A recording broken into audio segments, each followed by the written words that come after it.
ఎడారిలో సెలయేర్లు డిసెంబర్ 5వ తేదీ. నీవు నాకు దక్షిణ భూమి ఇచ్చియున్నావు గనుక నీటి మడుగులను నాకు దయచేయుమనగా అతడు ఆమెకు మెరక మడుగులను పల్లపు మడుగులను ఇచ్చెను. యెహోషువ గ్రంథం 15వ అధ్యాయము 19వ వచనం.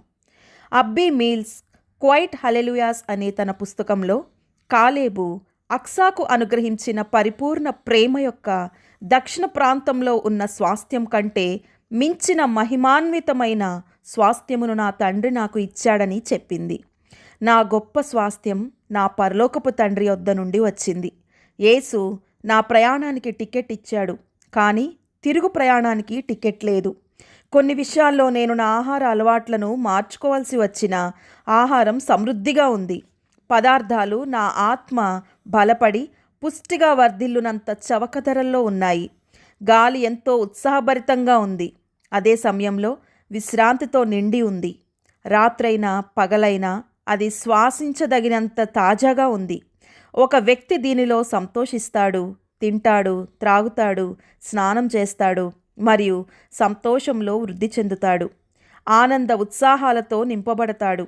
ఇది పనిచేయడానికి సంతోషమిస్తుంది, కానీ చేయాల్సింది ఇంకా చాలా ఉంది.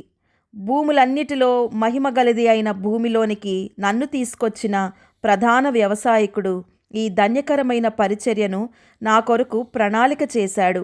ఇక్కడున్న చెట్ల సువాసన లెబానోను వలె ఉంది.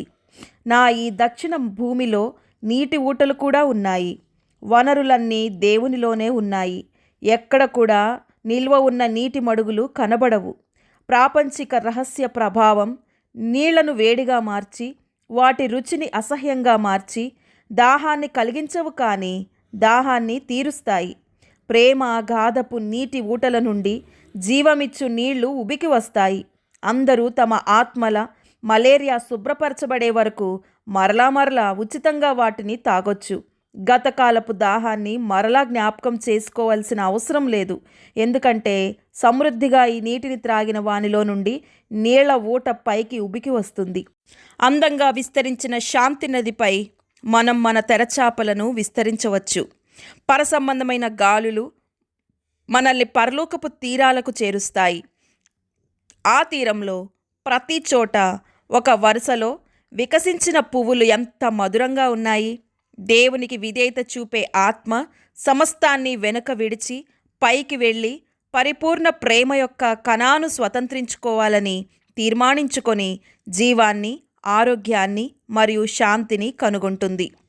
ఆ దేశపు ఉత్తమమైన భాగాలన్నీ ముందుగానే అయిపోతాయని నేను చెప్పడం లేదు, కానీ మనం త్వరపడకపోతే చిత్తడి నేలతో సరిపెట్టుకోవాల్సి వస్తుందని చెబుతున్నాను. కానీ మీరు ఆలస్యం చేసే కొలది మీ భాగంలో నుండి కొంత కోల్పోయే అవకాశం ఉంది.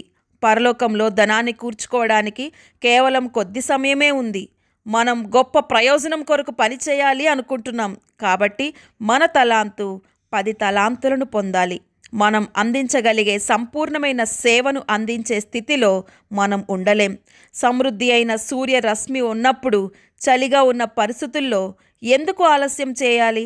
ఒక్కసారే దాని నుండి నీవు బయటికి రాగలిగిన అవకాశం ఉన్నప్పుడు మీ ఆత్మీయ రుమాటిజం గురించి మాట్లాడడంలో మీరెందుకు అతిగా సంతోషించాలి అని అబ్బీ మిల్స్ తన మాటలను కొనసాగించారు. దేవుడి మాటలను దీవించునుగాక. ఆమెన్.